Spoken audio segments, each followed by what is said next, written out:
You're listening to That Home Loan Hub. I'm Zibuni Salimova, here to make home loans and property investing simple, smart and stress-free. Let's get you closer to your property dreams. Hello and welcome back to That Home Loan Hub. Today we're going to talk about... self-insurance versus insurance policies. Awesome. And if you haven't gathered, I'm joined by Rebecca. Awesome. We thought we'll spice it up. Self-insurance versus actual insurance. Yes. What does that mean? So self-insurance, people that think if they save enough, they can cover themselves if something bad happens, right? So if they think they've got enough savings, if they have a heart attack or a stroke or anything like that, they can pay for their treatment themselves. I just heard of that actually. Just yesterday, I had a client tell me, if I actually put aside, whatever it would have cost me for insurance into the savings account, then I could have covered myself for anything that I need. Yes, but think about if you have that mindset and think I'll start saving now and then next week something happens. How much are you going to have saved realistically? Good point. Insurance, the bulk of it, life in particular has no stand downs, other than with obviously suicide exclusions that we've talked about before. But if something happened to you, say even 6 months down the track, how much would you have actually saved? Say 100,000 for a trauma payout. If you tried to save 100,000, say in even 10 years, how long would it actually take you? How much would you have to put aside? Interesting, because just last week I was catching up with this client, and he was diagnosed with a Crohn disease at the age of 26. And he said he was really fit and wonderful, and he was climbing, he had this really heavy job that he was doing, I think linesman and stuff, and he was climbing these big poles and doing all these things. On Friday, by Sunday, he was on the operating table.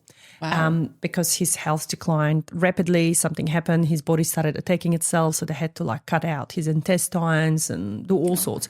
So he was crippled, and then he had to learn how to relive again, and he was telling me that, if you ask him at the age of 24 or 26, whether he knew that would happen to him, he's like, nah, no way, because he was, he was eating healthy, he was exercising, he was doing everything right, and it just came out of nowhere.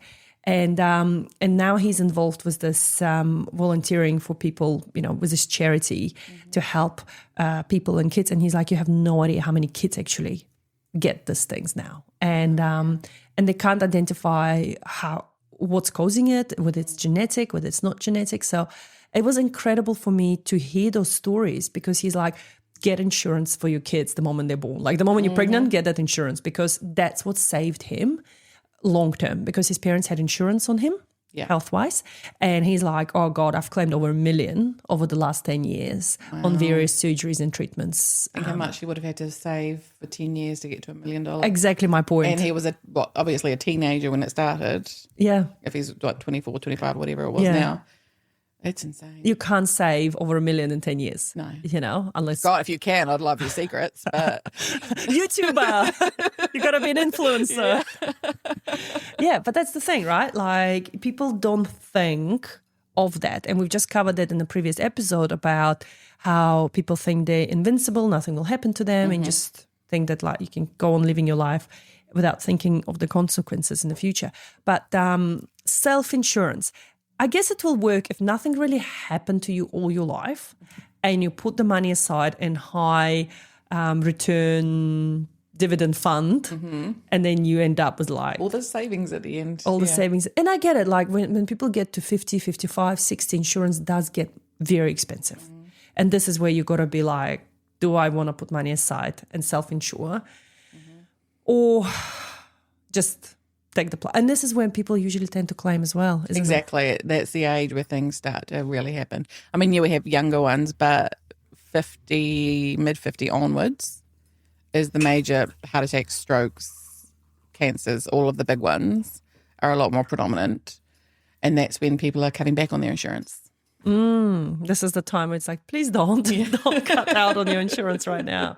And that's another point that you've raised before in our other podcasts is before they decide to cancel, before it gets too expensive, come and talk to us because we will be able to identify whether, we can downgrade it, whether we can change the product, whether we can do something about it. Or maybe there might be even hidden claims that you didn't know that you could have claimed on. Yeah, we always have those things. Like, I think I've talked about it before when I spoke to someone once and she was looking at getting rid of, I think she was going to halve her trauma insurance, and she mentioned offhand that she had had some heart problems like a year and a half before and she got a full payout.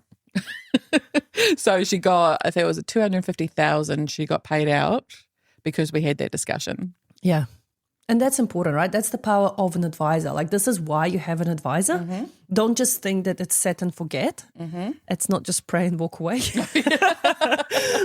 It's actually being involved in your life. We want to know what's going on in your life, whether it's good or bad, whether you had a baby, bought a house, changed a job, separated. Like, all these events matter.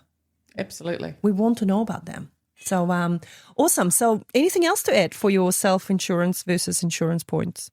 Just come talk to us. That's it. Like, you might think that you can save a certain amount in a time, but think about those savings if something happens and you have to dip into them and then you're back at square one and you can't, and then something health-wise happens, right? So say you have to pay out because there's like a major, even something simple like needing a new roof and how expensive that can be or anything like that, and then your savings are gone, and then 6 months down the track you have a major health situation.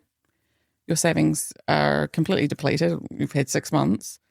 So just come talk to us first and we can figure something out. Yeah. And look, on a basic insurance, like even if it's just life insurance, $25 a week, let's say, 52 weeks a year, that's $1,300, right? And if God forbid something happens to you, that will pay out like $500,000. Yeah, exactly.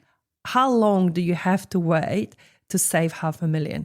And I'll tell you, you'll have to wait 384 years if you put aside. What's like the cost of the? Yeah, $1,300 a year. If you put aside $1,300 a year, you'll have to wait 384 years to get to $500K figure. It's ridiculous. That puts it in perspective though, doesn't it? Because people think, if I save enough, quickly enough, but you don't have that disposable income to save the levels you need to be saving. Exactly. No, that's awesome. Guys, we are running a webinar with Rebecca to expand on all these topics. So if you are listening and if you want to come to the webinar, please comment or reach out. We'll be able to send you the link. And if you're already listening to this and the webinar has been, you can find it on YouTube. So thank you and goodbye. And that's a wrap on that Home Loan Hub. Don't forget to hit subscribe and join me next time for more property tips and tricks. Your next smart move starts here.